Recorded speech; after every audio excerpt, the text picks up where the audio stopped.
¿Recuerdas ese delicioso plato de pasta? Sí, ese que tu mamá preparaba y que ahora aprendiste a hacer.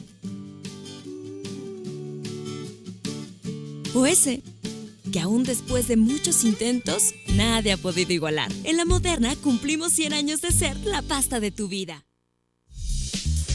Ecobazar Tlalnepantla. Novedoso desarrollo comercial de 300 locales en hermosas cabañas de madera. Área de comida rápida, área de golosinas, parque de diversiones con rueda de la fortuna, amplio estacionamiento. Ecobazar Tlalnepantla. La oportunidad para desarrollar el propio negocio y ser el propio empresario.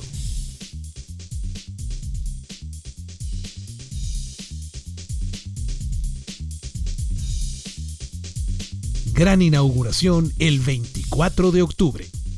Grupo Adelac, empresa generadora de 30,000 empleos con experiencia de 40 años en desarrollar empresarios independientes.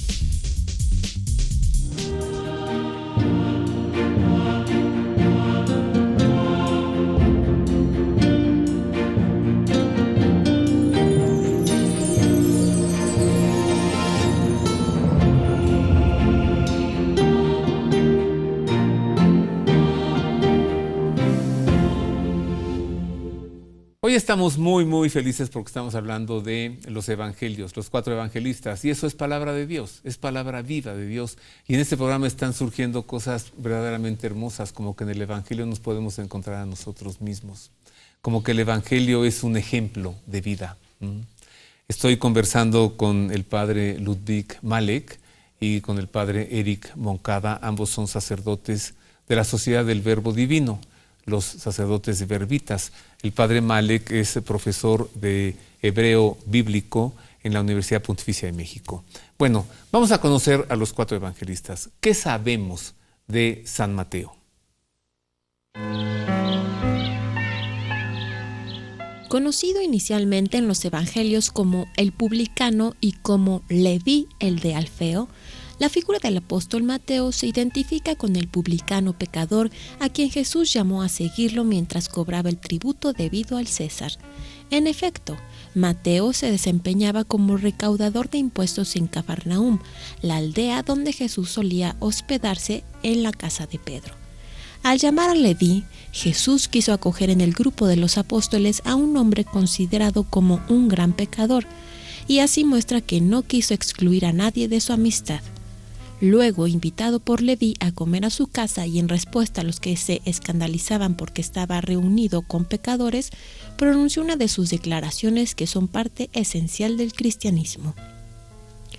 No necesitan médico los que están sanos, sino los que están mal. No he venido a llamar a justos, sino a pecadores. De esta manera, con la figura de Mateo, los evangelios presentan una auténtica paradoja. Quien se encuentra aparentemente más lejos de la santidad puede convertirse incluso en un modelo de acogida de la misericordia de Dios, permitiéndole mostrar sus maravillosos efectos en su existencia. Por su parte, Mateo respondió inmediatamente a la llamada de Jesús, porque comprendió que para mantenerse en la familiaridad con él, tendría que despegarse de toda situación de pecado para adherirse a una existencia nueva, recta, en comunión con Jesús. Al convertirse en uno de los apóstoles, tomó el nombre de Mateo. Evangelizó Judea, fue misionero en Etiopía y Persia y vivió varios años en Antioquía, donde escribió su evangelio hacia el año 80, dirigido a lectores palestinos o judíos cristianizados. La tradición refiere que murió mártir, probablemente en la ciudad de Hierápolis. San Mateo es un testimonio grandioso de lo que obra la misericordia salvadora de Dios en quien se levanta de su situación de pecado y lo sigue. Su festividad se celebra el 21 de septiembre. San Mateo, padre Eric, qué cosa, ¿no? Así es. Era el peor de todos, publicano. El peor de todos, pero también el ejemplo a seguir. Jesús se encuentra con Mateo. Acabamos de celebrar la fiesta en estos días y Jesús se encuentra con Mateo y le dice, sígueme. Y no hay ningún momento en el evangelista que diga, puso peros, dijo que en otro momento, no, dice, se levantó y lo siguió. Y es la actitud que debe de tener todo cristiano, si realmente quiere comprometerse con el Señor. Levantarse y seguir. Pero viene algo asombroso también en la vida de Mateo. Lo invita a cenar a Jesús. Invita al Señor a su casa. Un publicano, un pecador. Oiga, todo el mundo estaba con la lupa ahí detrás de Jesús, ¿no? ¿Y qué pasa en este encuentro? Los fariseos, escribas, se ponen a criticar. ¿Cómo Jesús no va a saber quién es este hombre? Se sienta con pecadores, se sienta con publicanos, con cobradores de impuestos, con traidores. ¿Y qué dice Jesús? Yo he venido por los pecadores, no por los justos. Los justos ya están salvos. Pero usted y yo y todos nosotros somos pecadores. Y el Señor viene a rescatarnos, viene a tomarnos. Y es lo más importante. Y Mateo va a ser esta figura en donde Jesús va a querer rescatar al hombre, rescatar al que está necesitado. O sea que San Mateo es nuestro embajador, Padre Ludwig. Seguramente, 100%. Sí, San Porque Mateo, ¿quién no ha pecado? A ver. hasta el justo. ¿Qué más nos dice Mateo? ¿Sí? El evangelista San Mateo, que él sabe presentar muy bien la justicia de Dios, la justicia salvífica. No es una justicia que condena, sino una justicia que hace levantar a la persona. Nuevas oportunidades. Pero la justicia primero, pon tu vida en orden. Luego vamos a ver nuevas posibilidades, vamos a dar nuevos pasos. Entonces él sabe cómo conjugar la misericordia con la justicia, misericordioso. ¿Sí? Misericordia salvífica, dar algo valioso de su corazón a la miseria del otro corazón, pero no la otra persona para desecharla, sino para hacerla levantar. Y esto es una experiencia pascual. Uno que se levanta, uno que resucita a la vida nueva. Qué gran lección, ¿no? Cuando desechamos a alguien de nuestra vida. Cuando pensamos que ya, hasta lo decimos, ¿no? Este ya está condenado. No tiene remedio. No tiene remedio. El Señor llega y nos enseña que para Él, sí. Que andamos ya por condenado, Él va y lo busca y lo llama. Y luego vaya a surgir el síndrome del bueno, el síndrome del santo, ¿no? Pero ¿por qué llama a este, no?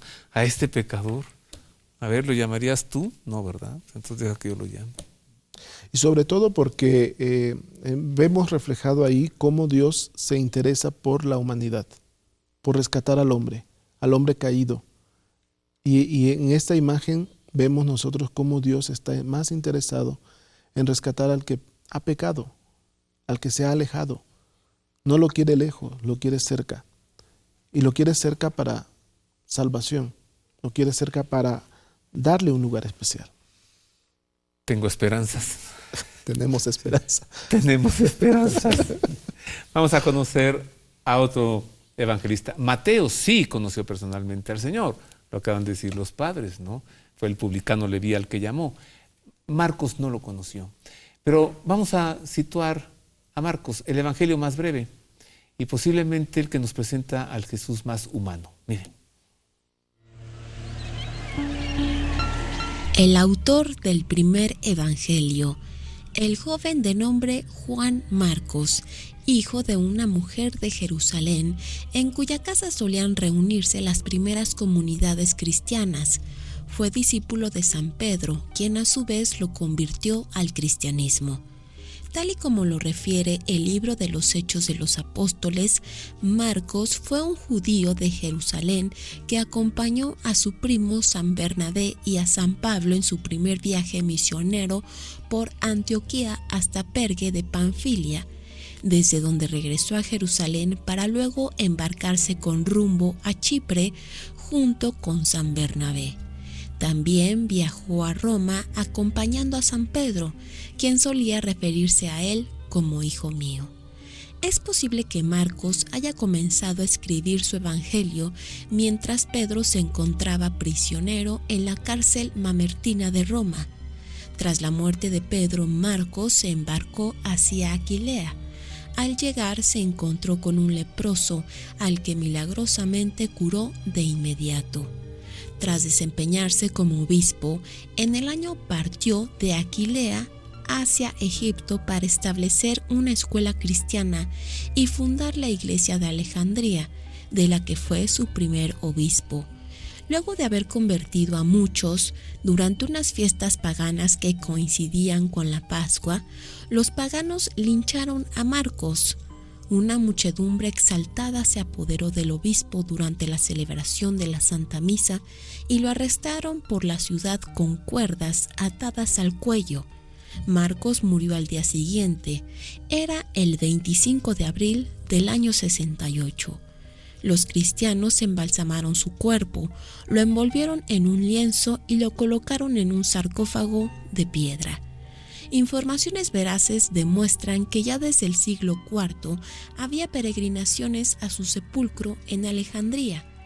En el año 829, 2 comerciantes venecianos consiguieron trasladar el cuerpo de San Marcos a la ciudad de Venecia por su cercanía con Aquilea, el primer lugar que él evangelizó. En el año 836 se consagró allí la primera iglesia erigida para albergar las reliquias, a partir de la que posteriormente se desarrolló la actual Catedral de Venecia y Basílica de San Marcos. San Marcos es el santo patrono de Venecia y su símbolo el león alado. Es también el emblema de la ciudad. También es el santo patrono de Egipto, de los abogados, notarios, artistas de vitrales, cautivos, y defiende de la impenitencia y de las picaduras de insectos. ¿Qué nos dicen de San Marcos, padre Ludwig, padre Eric? Pues de San Marcos es el evangelio más breve, pero más sustancial.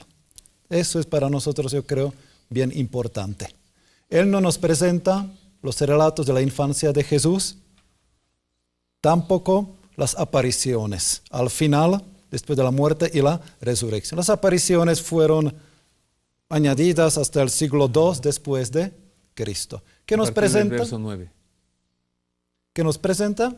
Dicen, como un plato fuerte. Dicen, aquí está la riqueza. Aquí se nos presenta. Y su evangelio comienza, esta es la buena noticia. Evangelio de alegría. Por eso ahí está San Marcos, tan breve, pero tan fuerte y tan sustancioso. Otros evangelios ya tienen otras elaboraciones y nos presentan a Jesús con sus palabras y hechos de otra manera, otros enfoques, otras perspectivas. Y sobre todo porque se trata de rescatar, y volvemos al tema comunitario. San Marco ha tratado como de rescatar esta esencia de la experiencia vivida en la comunidad y teniendo presente todavía los testigos. O sea, él, Marcos, se dice, ¿verdad?, que había trabajado pues con Pedro y Pablo, pero al separarse ellos, entonces Marcos tiene que empezar también a elaborar ya algo más consistente para transmitir después. Entonces aquí por eso es la esencia. No están los relatos de la infancia como en otro evangelista. ¿Por qué? Porque Marcos ya empieza con una comunidad madura, una comunidad que ya va tratando como de esta entrega, ¿no? De este caminar. Entonces él dirige su evangelio a las comunidades cristianas, a los primeros cristianos. Los primeros cristianos, sí. Ajá. Ahora, San Marcos, a ver, ¿será posible que él haya sido hijo de María de Cleofás? No, María de José. Y si tenemos varias tradiciones, exactamente, hay posibilidades, como siempre, pero no tenemos muchas seguridades. Entonces, San Marcos, tal como lo sabemos, que estaba muy cerca de Pedro y de Pablo. Eso sí tenemos. Lo relacionan como Juan Marcos también. O sea, que donde Jesús posiblemente también haya hecho el cenáculo, la cena, se relaciona también, la tradición lo relaciona así. ¿Qué veracidad hay en esto? Pues tendríamos que irlo redescubriendo más adelante. De ser cierta esa tradición, entonces tal vez de muy jovencito, Juan Marcos conoció a Jesús, pero no escribe el Evangelio por lo que él conoció del Señor, sino por lo que él escucha. ¿Sí? Y vive en la comunidad. Y vive en la comunidad. Vamos a hacer otra pausa, queridos amigos. Regresamos con San Lucas, un evangelio muy refinado, literariamente muy fino. Y volvemos también para conocer algo de San Juan y ver por qué es el discípulo amado. Solo que San Juan es el discípulo amado en el Evangelio de San Juan, ¿no? En los otros no. Entonces, ¿por qué San Juan se llama a sí mismo el discípulo amado? ¿Y por qué Jesús le entrega a su madre a Juan? Y vamos a saber también, de una vez le pregunto a los padres Eric y Ludwig, ¿por dónde empezar para acercarnos al Evangelio? ¿Cuál es el más sencillo y cuál es el que podemos leer hacia el final para conocer más el fascinante relato de Jesús de Nazaret? Una pausa, volvemos con esto.